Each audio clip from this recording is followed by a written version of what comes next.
Another day, another vlog. Wow, vlogger. Yes, hello, good day mga katambayers ko dyan. Nagising pala ako sa tilaok ng aso at kahol ng pusa. So, nagising ako mga katambayers dahil maagang aking pasok.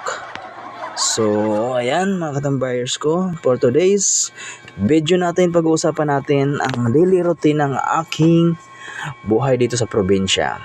So pag gising ko at pagbukas ko ng pinto, may bubungad agad sa akin agad mga katambayers ko ang aking mga alaga na si Paisawan at si Bataan. So ang pangalan nila talagang barangay at bayan dito sa Bataan. So unang-una ginagawa ko pag gising ko mga katambayers, nagpapainit talaga ako ng tubig. Papakulo ako dahil matagal ko po nung ginagawa na talaga ito. So yan ang kadalasan na ginagawa ko sa pagising ko. Instead na magkakape ako mga katambay, maligamgam po or mainit na tubig talaga ang iniinom ko. Yan na po yung nakagawian ko sa araw-araw bago ako maligo. Talagang mainit na tubig lang at yan lang ang iinumin ko. Okay, maligamgam lang naman. So kung mapapansin nyo, 2 room po, nasa staff house po ako mga katambayers ko. So ako lang mag-isa dito sa staff na nakakatira dito. Yan, sound check, no shower check. Of course, yan po ang aking staff house mga katambayers ko. So nandito po tayo sa probinsya. So matagal po akong paiba-iba ng trabaho, and then pahanap-hanap kung saan meron may trabaho, kung saan talaga magiging stable tayo. So hopefully sa katagalan naman nakatagpo tayo ng stable at permanenteng trabaho talaga dito sa probinsya.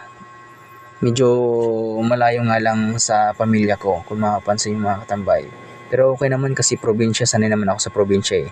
So mayan, malapit pala kami mga katambay sa Palayan kung nagtatrabaho. So papasok naman ako sa trabaho, hindi naman gaanong kalayuan yon. Pero since may motor naman tayo, magmumotor tayo gamit ang aking black body na si Dico. Bakit Dico mga katambay? Ang pangalan pa lang ng aking motor ay si Dico dahil di ko siya gusto dati. Dahil sa sobrang gusto ko nang magkamotor, dahil wala palang stock o yung hinahanap ko talagang motor,